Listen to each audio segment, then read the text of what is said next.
কোটা আন্দোলনের জেরে চলা সহিংসতার ঘটনা তদন্তে ৩ সদস্যের বিচার বিভাগীয় কমিটি গঠন করা হয়েছে জানিয়েছেন প্রধানমন্ত্রী শেখ হাসিনা। বলেছেন, আন্তর্জাতিক তদন্ত করতে জাতিসংঘ বা কোনো দেশের প্রতিনিধি আসলে সরকারের আপত্তি নেই। সকালে রাজধানীর কৃষিবিদ ইনস্টিটিউশনে জাতীয় শোক দিবস উপলক্ষে কৃষক লীগের আলোচনা সভায় এসব কথা জানান তিনি। প্রধানমন্ত্রী বলেন, দেশে শান্তি প্রতিষ্ঠায় জামায়াত শিবির প্রতিহত করতে সবাইকে ঐক্যবদ্ধ হয়ে কাজ করতে হবে। আতিকা রহমানের রিপোর্ট।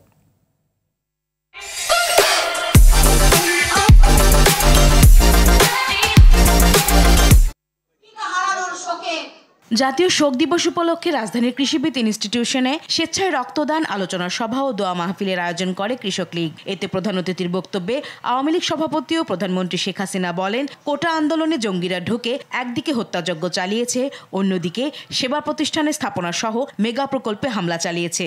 জামাত শিবিরের বিরুদ্ধে তাই প্রতিরোধ গড়ে তুলতে হবে।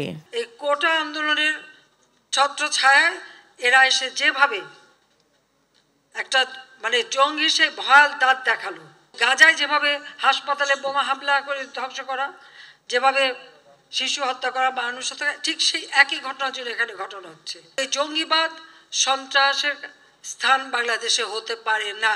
সন্ত্রাস বিরোধী যে আইন 2009, সেই আইনের 18 ধারা অনুযায়ী এদেরকে ব্যান করে দেওয়া, আন্ডারগ্রাউন্ডে যে আবার ধ্বংস করার চেষ্টা করবে, কিন্তু সেখানে ওই জঙ্গি সংগঠন হিসেবে এদেরকে মোকাবেলা করা এবং মানুষকে রক্ষা করার চেষ্টা সকলকে মিলে করতে হবে। শেখ হাসিনা বলেন, সরকার চায় প্রকৃত দোষীরা বের হয়ে আসুক, তাই জাতিসংঘ সহ আন্তর্জাতিক তদন্ত সংস্থা ঘটনার সুষ্ঠু তদন্ত করুক। এদের বিচার একদিন হবে। এই জন্য আমি আন্তর্জাতিকভাবেই চাই যেটাকে তদন্ত হোক এবং সুষ্ঠু বিচার হোক। জাতিসংঘকে আমি আবেদন করেছি যে তারা তাদের বিশেষজ্ঞ পাঠাক। অন্য কোনো দেশ যদি চায় তারা বিশেষজ্ঞ পাঠাক, কারণ আমি চাই এই ঘটনাগুলির সুষ্ঠু তদন্ত হোক। সে যেই দায়ী থাক তার বিরুদ্ধে ব্যবস্থা নিতে হবে। শতভাগ দাবি মানার পরও শিক্ষার্থীরা আন্দোলন চালিয়ে যাচ্ছে কার স্বার্থে?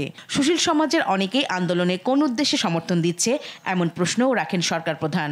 কোটার আন্দোলনের নাম দিয়ে এইভাবে একটা নাশকতা করা, এটাতে জঙ্গিবাদী কর্মকাণ্ড পরিচালনা করা, এই আন্দোলনকে আবার আমাদের অনেক জ্ঞানীগুণী বুদ্ধিজীবীরা সমর্থন দিয়ে যাচ্ছে। কিসের সমর্থনটা দিচ্ছে?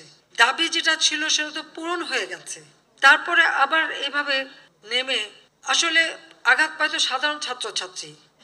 আর যারা এই আন্দোলনকে কেন্দ্র করে তাদের একটা জিজ্ঞাসা বা সন্ত্রাসী কর্মকাণ্ড, জঙ্গি কর্মকাণ্ড চালায়, তারা তো তাদেরটা করে, তাতে ভুক্তভোগী হয় সাধারণ মানুষ।